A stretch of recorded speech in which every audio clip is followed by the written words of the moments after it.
ప్రపంచంలో అతి ఎక్కువ గోల్ఫ్ కోర్సులున్న దేశం ఏదో చెప్పగలరా? ఇతర దేశాలతో పోలిస్తే అతి చిన్నదైన న్యూజిలాండ్‌లో మాత్రం ఇది క్రీడతో పాటు జీవనశైలి.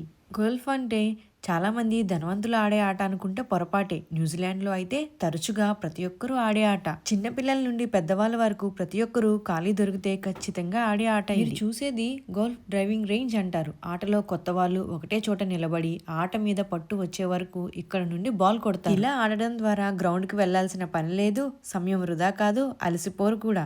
ఈజీగా ప్రాక్టీస్ చేయొచ్చు. అదిగోండి బాల్ పిక్కర్ కార్ అక్కడ తిరుగుతూ బాల్స్ అన్నిటినీ పోగు చేస్తుంది. ఆట కంటే ఈ పని అదిరిపోయిందనిపిస్తుంది.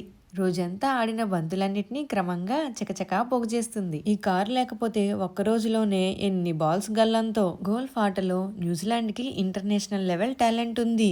గోల్ఫ్లో ఓపిక, సహనం, ఏకాగ్రత చాలా ముఖ్యం. ఇది బాడీ స్ట్రెంగ్త్ గేమ్ తో పాటు మైండ్ గేమ్ కూడా. వీళ్ళు కొడుతున్న రేంజ్ బాల్స్ అన్ని ఎగిరి ఎక్కడెక్కడో పడుతున్నాయి కదా. ప్రాక్టీస్ చేయాలే గానీ ఈ ఆటలో మనకంటూ గుర్తింపుని తెచ్చుకోవచ్చు. న్యూజిలాండ్లో కొన్ని కమ్యూనిటీస్లో ఫ్రీగా కోచింగ్ కూడా ఇస్తారు. ఈ షాప్లో అంతా కూడా ఆటకు సంబంధించిన ఆయుధాలే ఉన్నాయి. ఈసారికి ఆడదామా చూద్దామా? ఈ వేర్ హౌస్ కి గూగుల్లో మంచి రేటింగ్ ఉంది. ప్రొఫెషనల్ కోచింగ్ కూడా ఇస్తారు. మీకు ఈ ఆట చూడడం ఇష్టమా, ఆడడం ఇష్టమా?